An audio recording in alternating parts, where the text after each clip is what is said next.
So, what is this?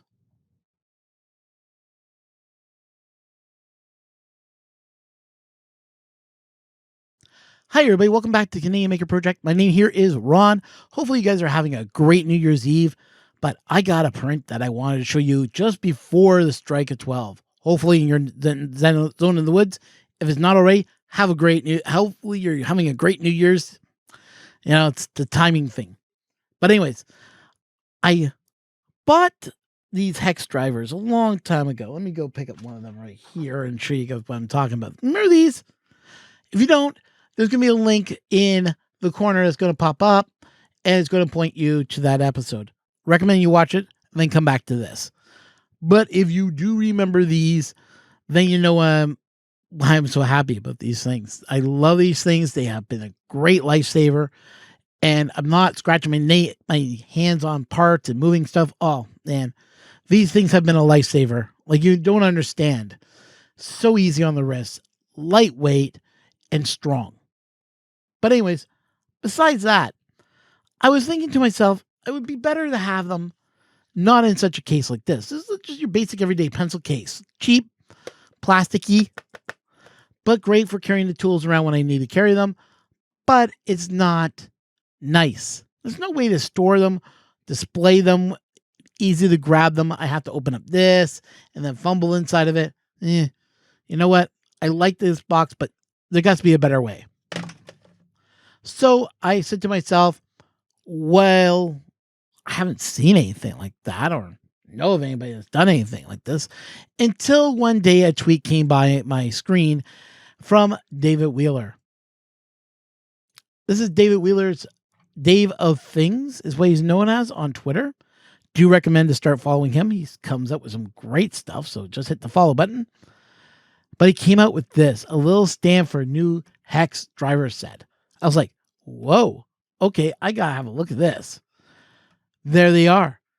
Don't those look familiar to these? Oh. So I like to know what set he went with, honestly, because I like to get that 7th set and just have it available if I ever need it. But I have these gold ones. So I said to myself, well, these should fit mine. I don't see any difference in the design or anything.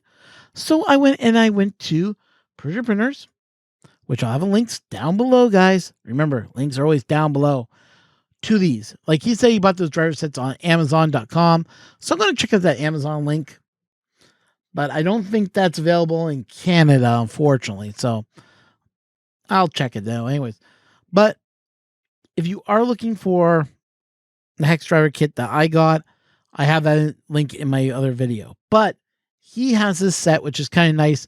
Thinking of picking up another set of these just to have them.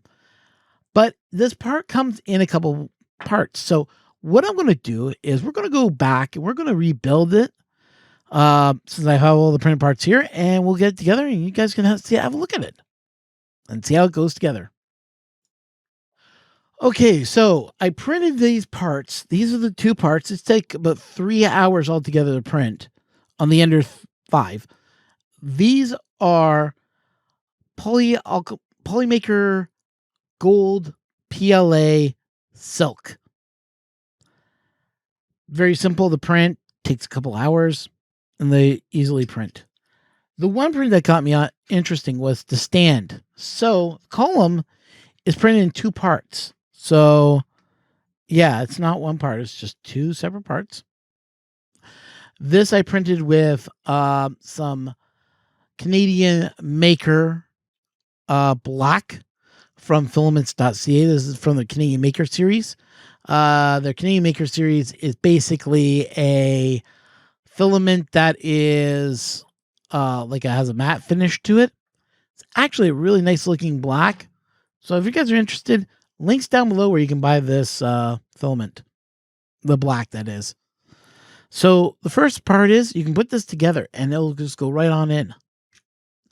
Now when I put mine, I figured that the top part where it flares out should be at the top, not at the bottom, but that's going to be your own discretion. And then you just put the top on, and there's a satisfying little push when you push it in. You feel like almost like it clicks in.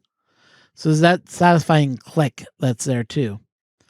I think it's just the pressure of the two pieces pressing against each other just gives it that feel like it pressed, like the something was clicked.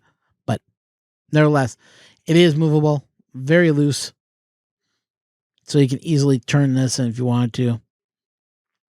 But when I was looking at this, I want to line it up. So I'm going to look through one hole and I'm going to adjust. There we go. Now it's lined up. Going to take one of my hex drivers. Boom, right there. Now, when I was getting these prepped to go in here, they wouldn't go in all. They would just sit like just above, and it would be a little crooked. So just take a little bit of sandpaper, sand inside, use like 100 grit. After a few sands, it should just slide on in and hold it nice and tight in there.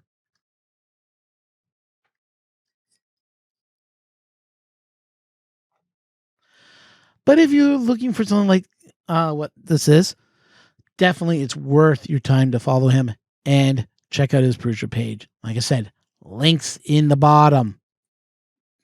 So make sure you follow those links. And if you are interested in anything else I've done, please hit that like button.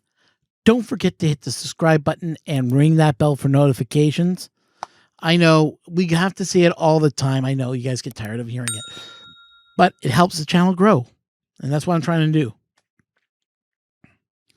With that being said, we have a lot of new projects coming down the pipe, including me repairing an old Ender 3 Pro and using my own Ender 3, moving the guts back and forth to make the Ender 3 Pro work again. And, who knows? Maybe we'll do a little bit of extras to make it, totally awesome. I got parts here that I've been meaning to use. So we can put that on the Ender 3 Pro, get it up and running, and test it out. So I look forward to doing that, on one of the Saturday streams. That's why I'm applaud you to hit that subscribe, that ring the bell. But anyways, hopefully you're having a great New Year's or a great New Year's Eve. Thank you for watching, and we'll catch you in 2022. Bye.